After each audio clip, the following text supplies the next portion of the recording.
السلام علیکم ورحمۃ اللہ وبرکاتہ۔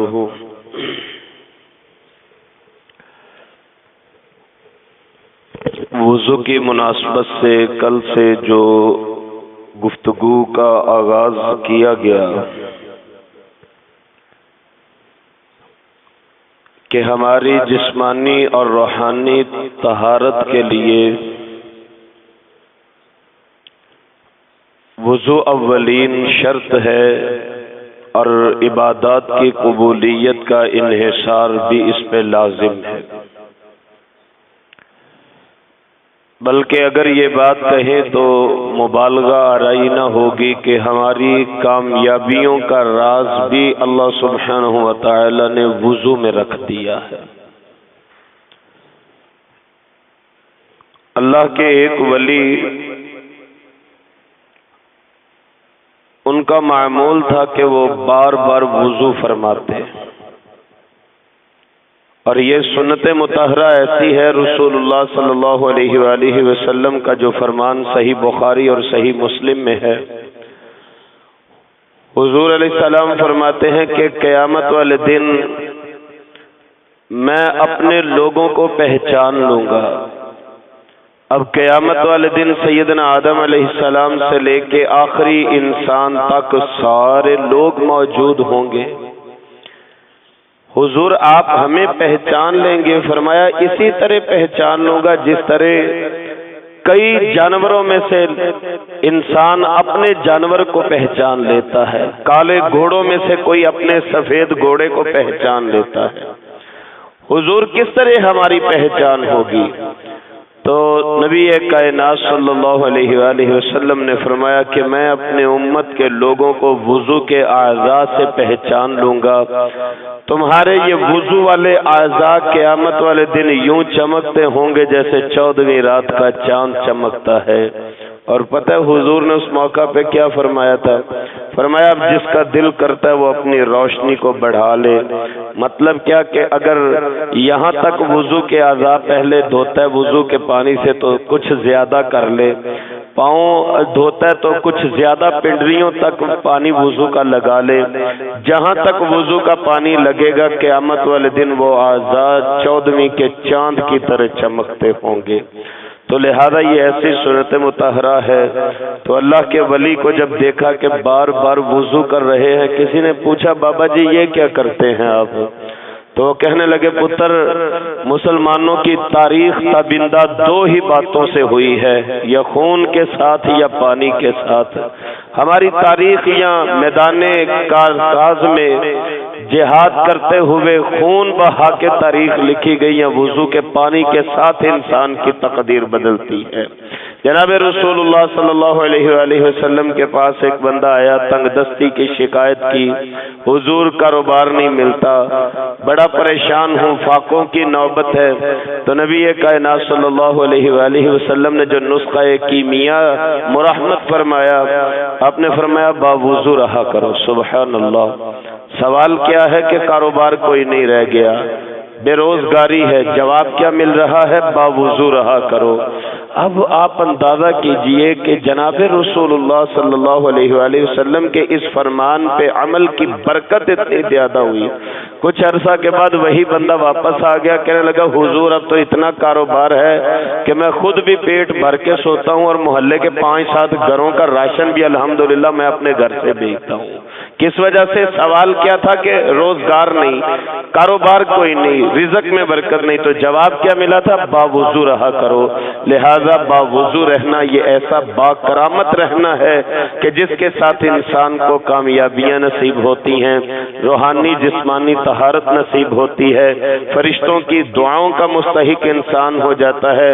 جس طرح دن کے اوقات میں باوضو رہنے کی اتنی برکات کا نزول ہوتا ہے، جناب رسول اللہ صلی اللہ علیہ وآلہ وسلم کا فرمان ہے جو رات کے وقت بھی باوضو ہو کے سوتا ہے اللہ سبحانہ و تعالی اس کے اوپر اپنی طرف طرف سے ایک فرشتہ مقرر فرما دیتے ہیں جو ساری رات اس کے سرہانے پہرا دیتا ہے. جب جب ہم کروٹیں بدلتے ہیں وہ ہمارے لیے دعا کرتا ہے، اور صبح جب ہم بیدار ہوتے ہیں وہ فرشتہ اپنی ڈیوٹی پوری کر کے واپس جا رہا ہوتا ہے، اور جاتے ہوئے ہاتھ اٹھا کے دعا کر جاتا ہے اللہم اغفر لہ بات طاہرا، یا اللہ اپنے بندے کو بخش دے، اس نے بڑی پاک رات گزاری ہے.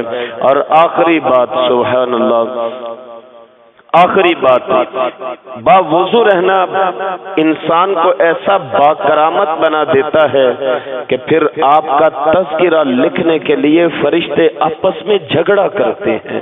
کام کیا ہے؟ صرف وضو کرنا ہے پانی کے ساتھ. مقام کیا ہے کہ آپ کا تذکرہ لکھنے کے لیے اللہ کے فرشتے جھگڑا کرتے ہیں. اللہ اکبر. حدیث مبارکہ کے الفاظ روحانیت سے لبریز ہیں. جناب رسول اللہ صلی اللہ علیہ وآلہ وسلم فرماتے ہیں مجھے ایک رات خواب میں اللہ تعالی ملے. رسول اللہ صلی اللہ علیہ وسلم کا فرمان ہے مجھے ایک رات خواب میں بڑی خوبصورت انداز میں اللہ تعالیٰ سے میری ملاقات ہوئی. اللہ اکبر کبیرہ. اللہ سبحانہ و تعالیٰ مجھ سے سوال کرتے ہیں اے محمد صلی اللہ علیہ وآلہ وسلم، کیا آپ جانتے ہیں کہ ملائل اعلیٰ یعنی وہ بلند رتبے والے فرشتے کس بات میں جھگڑا کرتے ہیں؟ میں نے عرض کی اے میرے پروردگار میں نہیں جانتا. اب اس حدیث مبارکہ کو سماعت کرتے ہوئے یا عرض کرتے ہوئے بیان کرتے ہوئے میں اپنے لیے بھی اور آپ سب کے لیے بھی دعا کرتا ہوں. کبھی دعا کریں ہاں کہ خواب میں ہمیں بھی اپنے اللہ کی زیارت ہو جائے. کبھی یہ بھی اپنی دعاؤں میں شامل کریں کہ ہمیں بھی خواب میں اللہ سبحانہ و تعالیٰ کی زیارت ہو جائے. اس کے لیے اپنی امیجینیشنز کو پاک کیجئے، اپنے خیالات اور تصورات کو پاک کیجئے. حقیقت بات یہ ہے کہ رات کو ہمارے خواب بھی اسی نوعیت کے ہوں گے. تو اللہ تعالیٰ فرماتے ہیں آپ کو معلوم ہے ملائل اعلیٰ بلند رتبے والے فرشتے کس وجہ سے جھگڑتے ہیں؟ میں نے عرض کی اے میرے پروردگار میں نہیں جانتا. حدیث مبارکہ کے الفاظ ہیں اللہ سبحانہ و تعالی نے میرے دونوں کندھوں کے درمیان اپنا دست مبارک رکھ دیا. یہ خواب کی کیفیت حضور کی بیان ہو رہی ہے. اللہ سبحانہ و تعالی نے اپنا دست مبارک میرے دونوں کندھوں کے درمیان رکھ دیا. اللہ اکبر کبیرہ. حضور فرماتے ہیں کہ اللہ کا دست مبارک میرے کندھوں کے درمیان میں رکھنے کی دیر تھی میرا سینہ اور یہ نہری حصہ یوں ٹھنڈا ہو گیا کہ برف بھی کیا ٹھنڈی ہوتی ہے. میں اس کی ٹھنڈک اپنے سینے میں محسوس کرتا ہوں. اور جب میرے اللہ نے اپنا دست مبارک میرے دونوں کندھوں کے درمیان رکھا اور میرا سینہ ٹھنڈا ہوا تو اللہ سبحانہ و تعالی کی طرف سے میرے سامنے سارے راستے روشن کر دیے گئے اور مجھے دکھلا دیا گیا. اللہ پھر سوال کرتے ہیں ملائل اعلیٰ کیوں جھگڑتے ہیں؟ فرشتے کیوں جھگڑتے ہیں؟ تو میں اپنی آنکھوں سے اب دیکھ رہا ہوں. وہ اللہ کی طرف سے اب تاثیر شروع ہو گئی. میں اپنی آنکھوں سے دیکھ رہا ہوں تو میں نے عرض کی اللہ یہ فرشتے جھگڑا کر رہے ہیں اس بندے کا اجر لکھنے کے بارے کہ جو ایک نماز ادا کر کے دوسری نماز کا منتظر رہتا ہے. ایک نماز ادا کرنے کے بعد اس کا دل اٹکا رہتا ہے بھئی دوسری نماز کا ٹائم کب ہوگا. وہ نماز فجر پڑھ کے گیا بار بار گھڑی کی طرف دیکھتا ہے کہیں میری ظہر بعد جماعت نہ نکل جائے. ظہر پڑھ کے گیا عصر کا فکر عصر پڑھ کے گیا. مغرب کا خیال مغرب پڑھ کے گیا. عشاء کا فکر عشاء پڑھ کے گیا. تو پھر ساری رات کروٹیں بدلتا ہے. ابھی آپ نماز میں سماعت فرما رہے تھے تتجافى جنوبهم عن المضاجع يدعون ربهم خوفا وطمعا ومما رزقناهم ينفقون. اللہ والے بے قراری کے عالم میں اپنی راتیں گزارتے ہیں.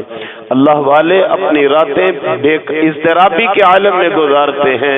کہیں میری تہجد قضا نہ ہو جائے کہیں میری فجر قضا نہ ہو جائے. ٹھکانہ تیرا گور ہے کچھ تو کر اے راکب.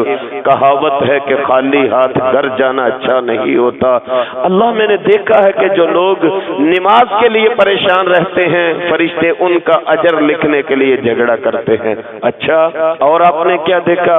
حضور فرماتے ہیں کہ میں نے فرشتوں کو پھر دیکھا اپنے رب کی طرف سے ملنے والی اس روحانیت اور تاثیر کے نتیجہ میں میری آنکھوں نے وہ چشم کشا مناظر دیکھے کہ جو لوگ اپنے وضو کو بڑے ہی اچھے انداز سے کرتے ہیں، سبحان اللہ، اپنے وضو کو سردی میں بالخصوص وضو کرنا مشکل ہوتا ہے، تو جو لوگ نہ چاہتے ہوئے بھی، ناگواری کے باوجود بھی وضو اللہ کی محبت میں بڑے اچھے انداز سے کرتے ہیں۔ کل میں نے گزارش کی تھی سیدنا علی المرتضی رضی اللہ تعالیٰ عنہ کا وہ معمول کہ وہ وضو کرنے کے لیے بیٹھتے تو کپ کپایا کرتے تھے اور فرماتے تھے کہ میں سوچ رہا ہوں کہ کس پروردگار کی بارگاہ کی حاضری کے لیے میں تیاری کر رہا ہوں۔ تو جو لوگ وضو بڑے احسن انداز سے کرتے ہیں، بڑی محبت سے کرتے ہیں، محبوب کو ملنے کے لیے تیاری کی، اللہ اکبر، یہ کیسی ادا اللہ کو پسند آتی ہوگی۔ محبوب سے ملاقات کے لیے وضو پہلی تیاری ہے، پہلا زینہ ہے، پہلا راستہ ہے۔ جو وضو بڑے اچھے انداز سے کرتے ہیں، حضور فرماتے ہیں مجھے دکھایا گیا وہ اتنے با کرامت ہیں کہ ان کا اجر اور ان کا ذکر لکھنے کے لیے فرشتوں کا آپس میں جھگڑا ہوتا ہے۔ حضرات، اس دعا کے ساتھ آج کی گفتگو کو مکمل کرتے ہیں کہ اللہ سبحانہ و تعالی مجھے اور آپ کو ہر وقت باوضو رہنے کی توفیق نصیب فرمائے۔ اس کا ایک ایڈوانٹیج یہ ہوتا ہے، اگر میں باوضو ہوں تو راستے میں جاتے ہوئے کہیں اگر مجھے موقع ملا، سفر میں ہوں، کہیں 5 منٹ کے لیے بھی گاڑی رکی تو جی چاہے گا یار فٹافٹ 2 رکھتے نا میں پڑھ لوں، جی چاہے گا 1 منٹ کا بھی کہیں پہ موقع ملا ہے میں جلدی سے ایک سجدہ شکر نہ کر لوں۔